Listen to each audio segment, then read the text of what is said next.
Vad får en företagskultur att leva vidare även när grundaren är borta? Och hur lyckas man med det när företaget har 1000 och åter 1000 anställda i varuhus över hela världen och försäljningen ligger på 500 miljarder kronor?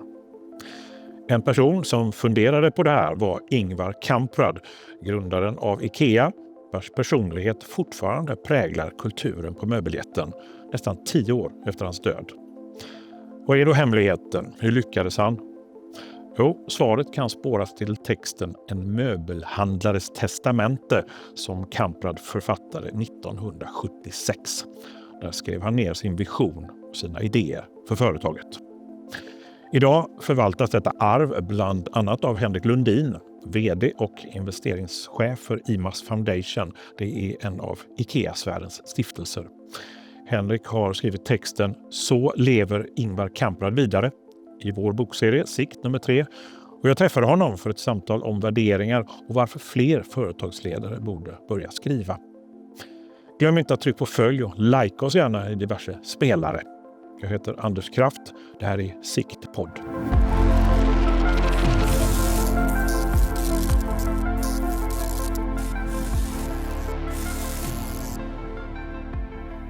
Hej Henrik, kul att ha dig här. Hej Anders, kul. Du är vd och investeringschef för stiftelsen IMAS Foundation. Vad är det ni gör? Ja, vad gör vi? Det frågar min mamma oftast också. Om man börjar med IMAS Foundation så stöttar vi IKEA-sfärens ägarstiftelse Inka finansiellt. Som gör det också möjligt att donera en hel del pengar till välgörenhet. Så runt i svenska kronemått, runt 5 miljarder årligen går till välgörande ändamål.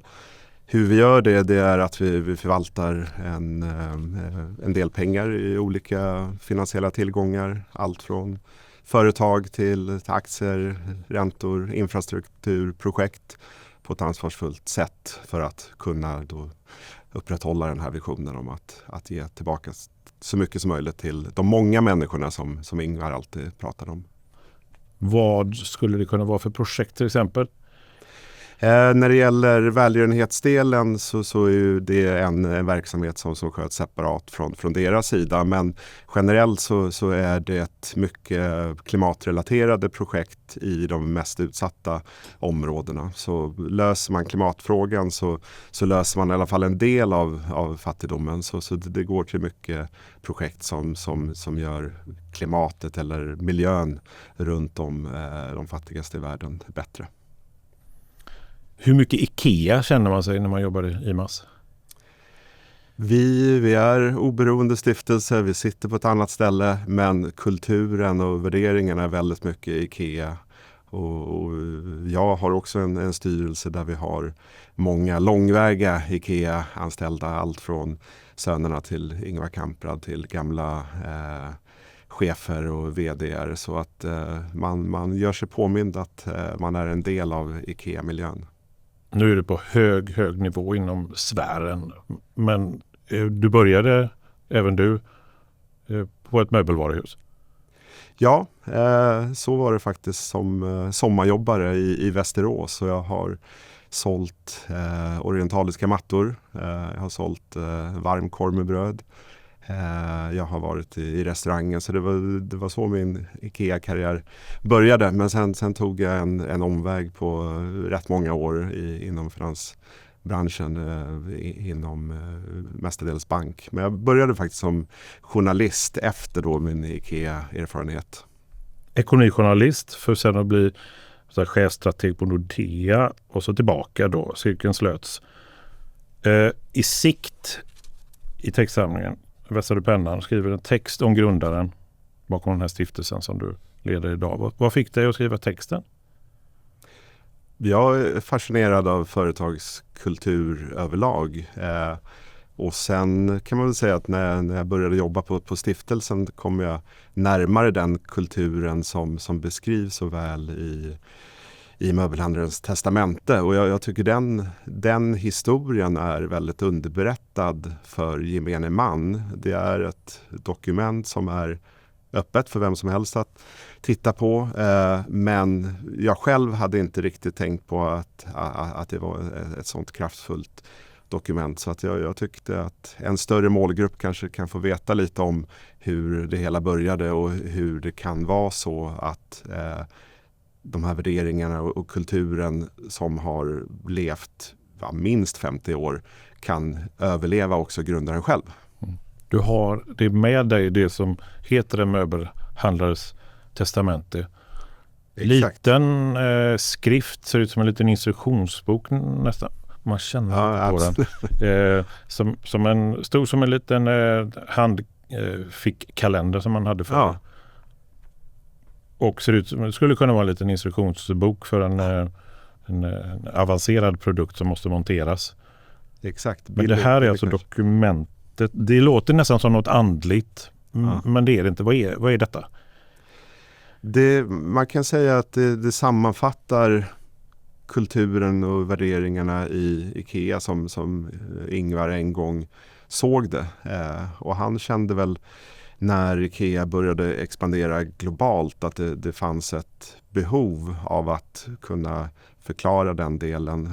Att ta, ska man säga, det småländska Älmhult-kulturen över sundet till Danmark som sen kom efter Sverige och Norge och sen Danmark och sen senare Tyskland och Schweiz. Att ha något format där man också kan förklara det utan att behöva träffa alla, vilket var väldigt svårt när de började expandera globalt. Så att det började faktiskt från Danmarks perspektivet att landchefen där borta funderade på liksom vilka delar är det småländska, det svenska. Och det gillade Ingvar så pass mycket så att han började skriva ner det där själv, och på så sätt blev det någon form av handbok för hela systemet att förstå värderingarna. Men som alltid när det gäller kultur och värderingar så hjälper det inte bara att ha det på pränt. Man måste också leva värderingarna, och det var ju också Ingvar en mästare på att göra. För att förstå det här så vi backar ända till 1976. Ja. Redan då bor Ingvar Kamprad i Schweiz. Ja, då bor de i Schweiz. Av kända skäl kanske. Och sitter i sin favoritfåtölj. Det stämmer. Yes. Och skriver ner sina tankar, sina instruktioner, sina små visdomsord som det väl har blivit. Ja.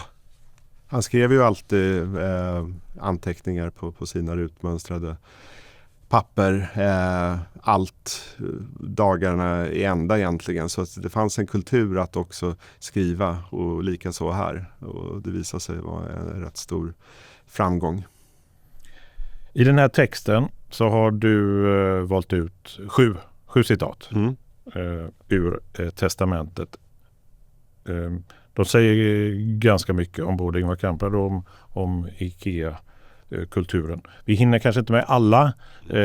Vi hinner inte med alla ur den här tjocka. För det är en ganska tjock liten bok, det här testamentet. Men några är jätteintressanta att ta upp.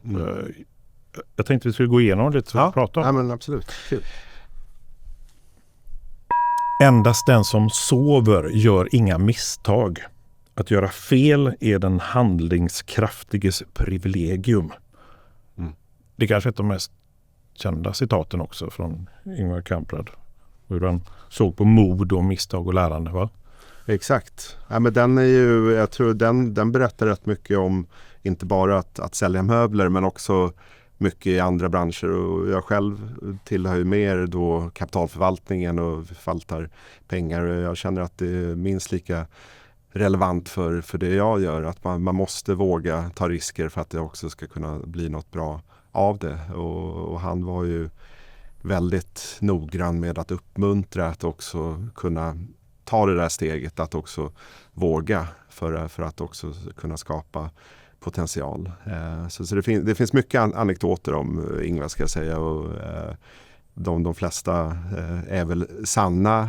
Jag hör väldigt mycket i styrelserummen, och en sån anekdot är att han rätt sent i livet uppmuntrade då sin personal att ta just risker, och instiftade ett pris på 1 miljon kronor till den som gjorde det största entreprenöriella misstaget. Och det är rätt fascinerande att helt vända på det och säga att se till nu att våga göra fel. Så att belöna någon som gjorde något fel som också kan ha kostat pengar. Exakt. Så det är ett sätt att i slutändan verkligen stå bakom som chef, att uppmuntra att ta de riskerna. Vad var det för fel? Vad var det för gigantiskt Det förtäljer fel? inte historien som man brukar säga. Så det vet jag inte i slutändan vad som blev av det. Men det säger någonting att liksom skapa den kulturen. Sen är det såklart inte någonting man vill att det ska bara bli massa fel i verksamheten man sysslar med. Och det finns också en till stark del inom sfären att man ska också lära sig av sina misstag. Så gör man misstag, inga problem, men man ska också lära sig av det. Så man ska reflektera av det, men det ska inte vara några 10-20 sidor om vad som gick fel, utan det räcker med en A4-sida. Vad var det som gick fel? Vad lär vi oss av det? Hur går vi vidare? Felrädsla dyker upp i sammanhanget. Ja. Det där ordet som jag inte hört någon annanstans. Nej. Är det vi talar om här? Det är egentligen det jag pratar om, och Ingvar hade ju en förmåga att också skapa egna ord, men också fantastiska citat där varje ord betyder något. Så det är inte bara de här flosklerna som ibland dyker upp i andra sammanhang när man beskriver värderingar, utan det fanns alltid en tanke för det där. Felrädsla, det finns ingen bokhylla eller något sånt där som heter det än. Jag har inte kollat. Nej, det tror jag inte. Det tror jag inte.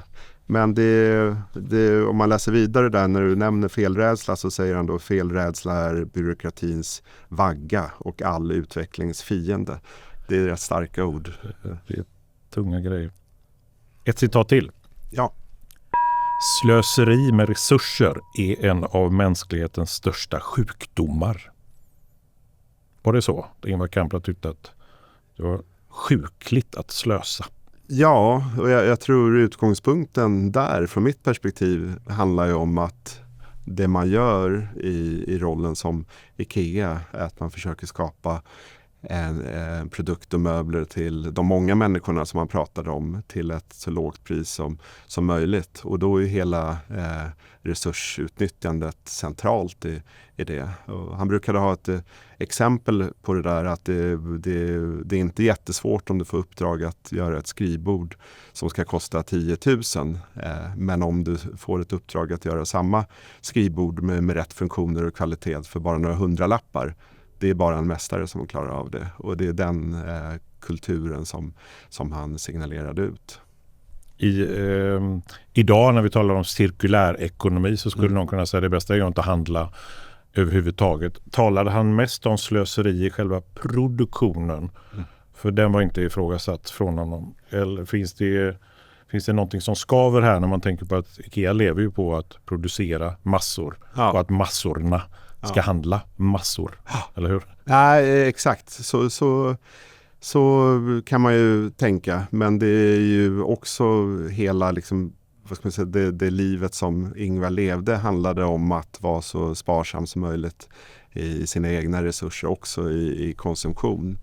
Och det IKEA producerar får gärna leva väldigt, väldigt länge, och om det inte lever lika länge i ett hus så får det gärna säljas på andrahandsmarknaden också, så att det fanns ett större ansvarstagande där också.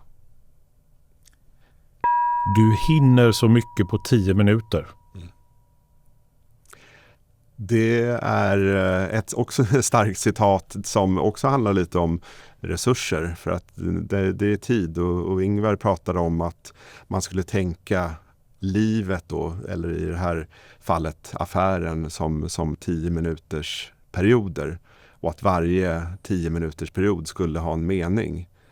Och hade det inte det så var det då slöseri. Och det där tycker jag är väldigt intressant. Det kan man nog koppla även till privata sammanhang. Att tiden är en bristvara, och man måste tänka ett par gånger innan man spenderar de där 10 minuterna. Jag tycker det låter också någonting som jag hörde mina föräldrar säga när jag ville gå ut och cykla eller någonting, och de tyckte att mitt rum var stökigt. Och som jag sen började säga till mina barn när de ville gå ut. Och så, nej men jag orkar inte ställa rummet, eller jag vill inte göra det. Men det tar bara 10 minuter. Ja.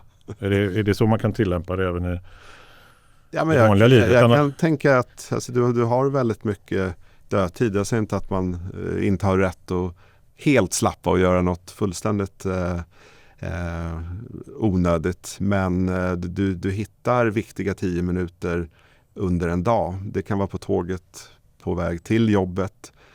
Du kan planera för dagen. Du kan läsa en bok eller du kan lyssna på någon podd som den här kanske. Så det säger mycket den här 10 minuters tänket. Att vara försiktig och värdesätta tiden. Även enkla budord så här kan vara svåra att följa. Skulle du bli, alltså, vad tycker du om dem själv, alltså på ett personligt plan? Kan du bli trött på dem här? För det är lätt att läsa dem, det är lätt att se vad han menar, men det kan vara tufft alltså. Ja, så är det. Nu är det är inte så när man bläddrar igenom den här testamentet så är det inte så att du ska till punkt och pricka följa allt hela tiden, utan man måste själv utgå från sin egen, för mig då, ledarstil, sättet, mina styrkor och kanske brister också för att hitta de delarna man ska fokusera på. Ingvar pratade mycket om att de han anställde var ett sätt för att kompensera för hans egna brister. Tills det var en person långt fram här i tiden som knackade Ingvar på bröstet och sa, eller på axeln och sa att nu har du 150 000 anställda som kompenserar för alla dina brister. Ett citat till från Ingvar Kamprad. Vår protest mot det etablerade är inget självändamål. Det är en målmedveten vilja att ständigt utveckla och förbättra. Vilken protest talar han om? Det kan vara till exempel det etablerade, att det ska göras på ett visst sätt. Du har i många företag så har du till exempel att man sitter i timslånga möten med flera personer involverade. Han var väldigt mycket emot det där att det ska vara för planstyrt och för strukturerat på det sättet, och att har man ett problem man ska lösa så kan man se till att göra det på ett betydligt mer effektivt sätt än att sitta i möten. Och det där är ju andra företag som också tillämpar. Jag läste om Shopify till exempel som har förbjudit alla möten med 3 eller flera personer som är återkommande möten. Och att man har infört någon form av möteskostnadskalkylator där man helt enkelt tittar på hur många är med på mötet, hur lång tid tar det, vilka löner har de, och det är priset för det mötet. Så lite åt det hållet som nu jag beskriver Shopify gör, vad tror jag var lite tanken för Ingvar också, att gå lite emot det etablerade och hitta andra vägar. Gillade han att göra det också bara för att han gillar att gå emot hur alla andra gjorde det? Nej, jag tror att det fanns ett syfte i sig, att saker och ting kunde göras enklare. Och det var ju också, det finns även det testamentet som handlar om enkelheten är en dygd. Att ska man göra någonting som i slutändan ska vara ett bra erbjudande för kunden till ett lågt pris, så gäller det att man gör det på ett så enkelt sätt som möjligt. Så det var nog inte ett medvetet sätt att gå emot konventioner, utan det fanns ett syfte bakom det. Planläggning är ofta synonymt med byråkrati. Ja, och alltså jag tror just byråkrati, det ordet återkommer rätt mycket i testamentet där. Så det fanns en aversion mot byråkrati och att saker gjordes för komplicerat, att komplexiteten till slut kunde förlama. Och det var det han ville definitivt försöka undvika. Ingen metod är effektivare än föredömets. Ja, man kan vara småbarnsförälder eller företagsledare så är det minst lika viktigt. Gör man inte som man själv säger så tappar du förtroendet. Så jag tror Ingvar var en mästare på att just leva som han lärde. Det finns många exempel på det, men det kanske mest vanliga är ju att han aldrig åkte affärsklass eller business class. Och då får du inte se några andra göra det heller. Och han hade alltid en vilja och mål att få saker så billigt som möjligt. Det fanns en intern tävling att försöka hitta den billigaste hårklippningen när man var på sin resa, som Ingvar självklart vann själv.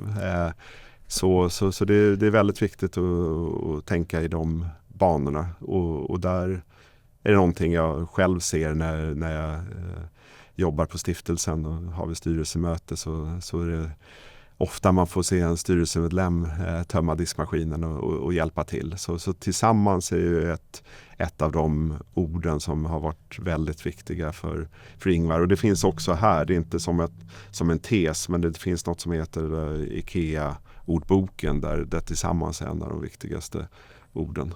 Det här lilla häftet, tjocka lilla häftet som är som en instruktionsbok då för hur man ska driva företag och hur man ska leva. Mm.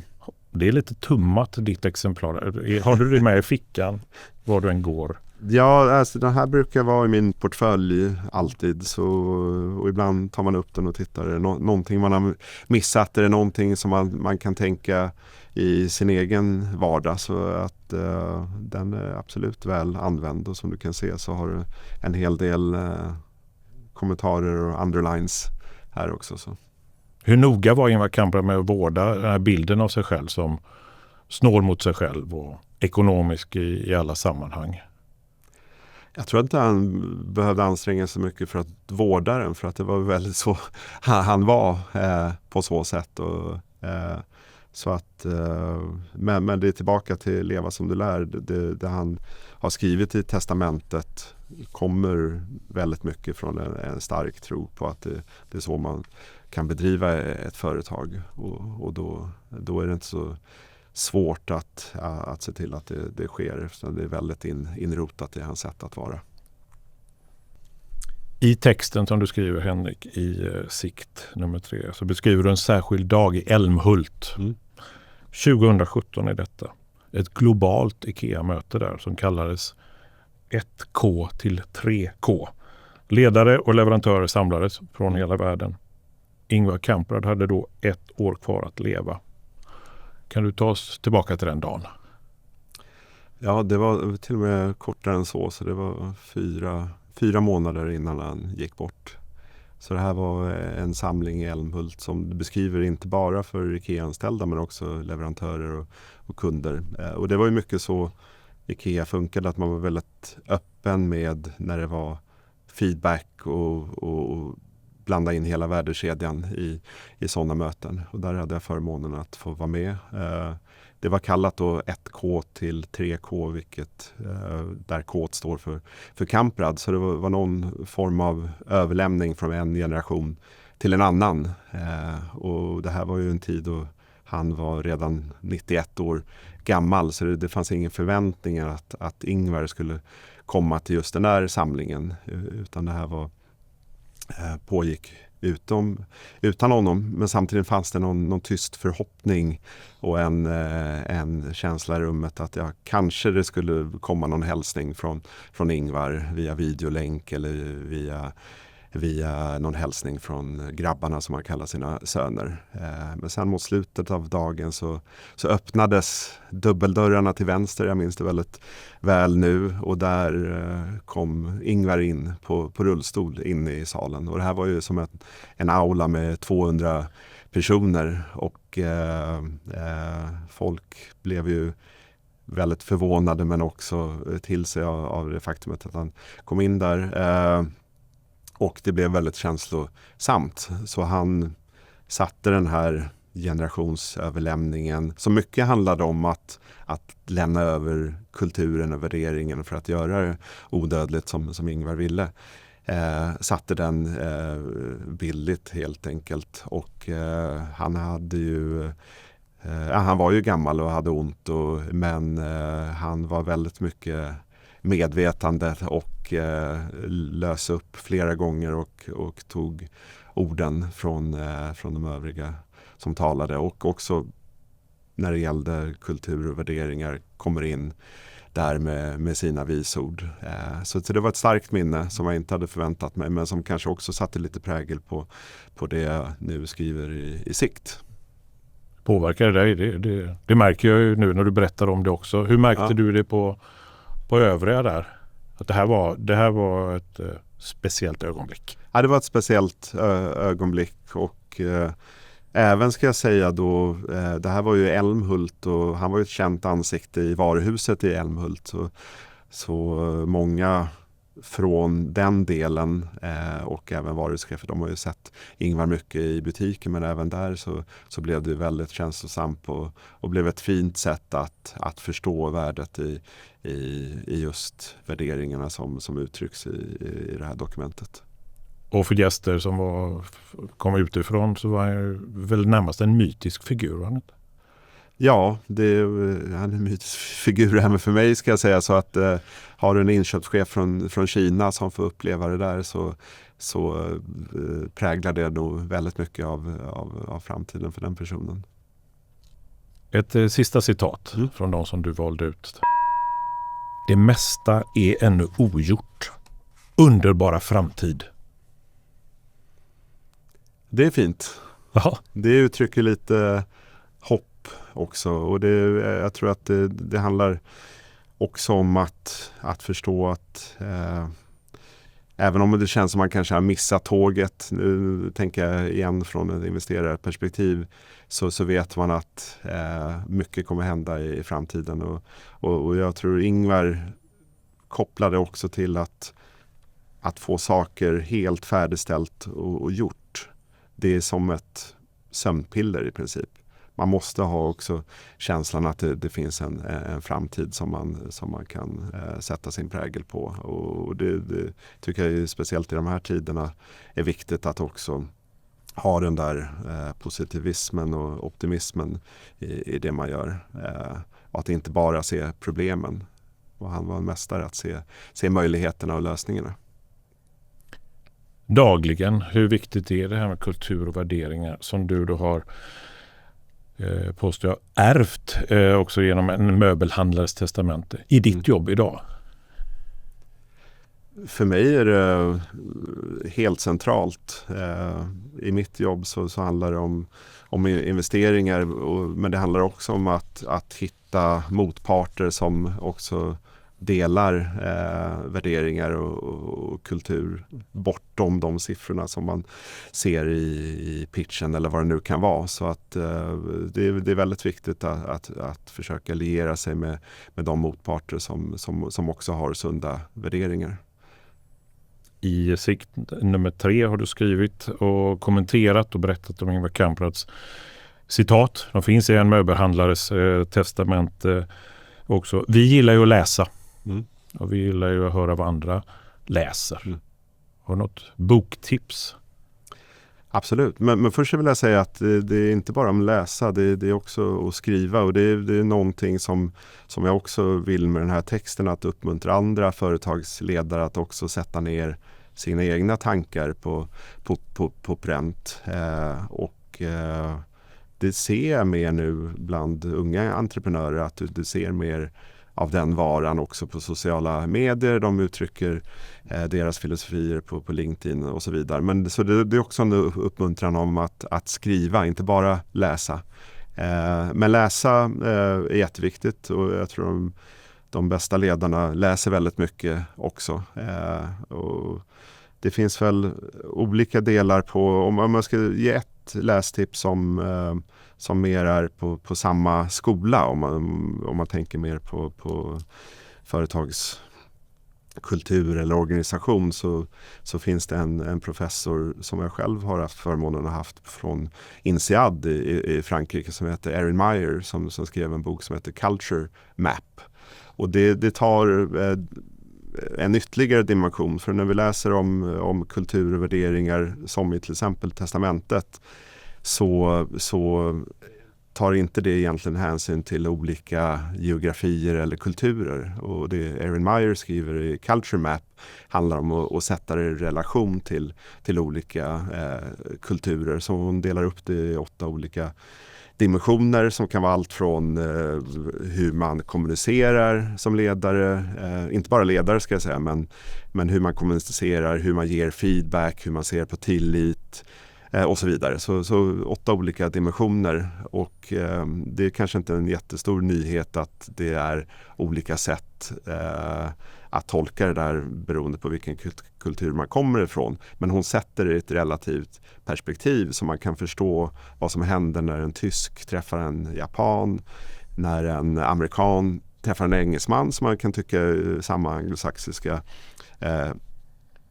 ursprung men väldigt olika kulturer, så att det ger en extra dimension till företagskultur och beteende. Så det får vara min lite då mer professionella boktips. En liten bonusgrej. Den här myten om att Ingvar Kamprad när han införde korvförsäljning på varuhusen la sig i vad det skulle kosta och inte tyckte att det skulle kosta för mycket. Stämmer det? Den kan jag faktiskt säga med en del insiderinformation att den stämmer absolut. Och som en liten extra bonus till det, Anders, så satt jag med här när det var ett vd-skifte på Inka där Jesper lämnade över ledarskapet till Juvencio som var vice vd, och han gav då uppgiften till den nya vdn att aldrig sänka priset på den svenska korven så att den ska bestå på 5 kronor. Så vi får väl se om det håller. Men det stämde absolut att Ingvar, det var en väldigt viktig sak för honom. Tack så mycket, Henrik. Tack själv. Och tack för att ni har lyssnat idag. Gå gärna in och följ oss så hörs vi nästa gång. Hej hej!